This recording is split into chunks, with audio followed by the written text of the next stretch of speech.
Hey, Shabbat Shalom Mishpocha! Welcome to another edition of Torah Tidbits. This is installment number 45, and it's called Va'et Kana. Kind of difficult to pronounce. It's almost like you're coughing up something, but it means, and I besought, or I pleaded. And it begins that way because Moshe is pleading for Yahweh to change his verdict, to change his mind about him going over into the Promised Land. And so much so that he kind of gets on Hashem's nerves, and he has to say, that's it, no more. No more. I'm not going to talk about any more about this. It's over. My decision's made. It's final. You know, kind of like when a parent makes a decision for a child, and the child doesn't like the decision. It's like, oh, come on, please, please, please, please, please, come on. Oh, please, please, with the cherry on top. Oh, please, I'll be good. I'll do this. I'll do that. Please, please, please, please. And finally we're like, no, that's the end. Forget it. So kind of the same thing happened with Moshe. Yahweh couldn't go back on his word and about him not being able to enter the Promised Land. He said that nobody from the first generation would enter the Promised Land except for Yehoshua, Joshua, and Caleb. And if he would have let Moshe, he would have been a liar. He would have broken his word, his promise. And God is a God of truth. God is a God that he cannot lie. He's the same yesterday, today, and forever. So no matter how much Moshe begged and pleaded, he wouldn't let him enter the Promised Land. So, you know, this is one of my favorite, actually it is the most favorite Torah portion out of the entire Torah. Why is that? Because it's very special to me, because it is my Torah portion. What do I mean by it's my Torah portion? Well, I was born under this Torah portion. My Hebraic birthday is the 8th of Av, 5733. It was the day before Tisha B'Av, the most darkest, gruesome, blackest day on the Hebraic calendar. If you want to know what that the 8th of Av is in the secular calendar, it's August 6th, 1973. So you can kind of do the calculations and figure out how old I am. But no matter.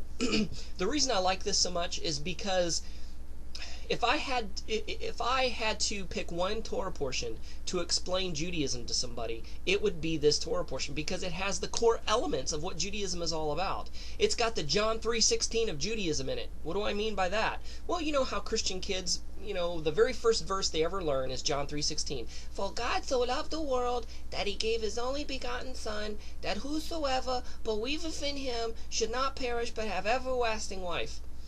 You know, so you know, it's the very first verse they learn. And same in Judaism, you know, the Shema, Deuteronomy 6:4, the Shema. Hear, O Yisrael, Yahweh our Elohim, Yahweh is one. Shema Yisrael, Yahweh Eloheinu, Yahweh Echad. When the child first learns to speak, it's practically the first things that come out of the child's mouth. Every Jewish child that's raised in Judaism knows, you know, the Shema, just as every Christian child pretty much knows John 3:16. Second of all, it has the 10 mitzvot, the 10 commandments in this Torah portion. And the 10 commandments is not an exhaustive list of commandments that we're to follow. The rabbis and sages have come up with the number that there's 613 commandments in the whole Torah. I'm not, you know, sure if that's totally right or not, or, you know, that's up to speculation, but it's interesting how the numbers play out. What is, okay, you have the number 613. What's 6 plus 1 plus 3 equals 10. So the 10 sum up the 613. Now there's one greatest commandment. And what is that? You have the 10 commandments, so you take 1 plus 0, it equals 1. What is it? Love Yahweh your Elohim with all your heart, soul, mind, and strength. And so it's kind of the summary of Judaism. Not only that, but there are 6 remembrances that are recited daily by devout Jews, along with the 10 commandments, along with the Shema, and it's called the 6 remembrances. And one of those 6 remembrances, well, actually there's 2.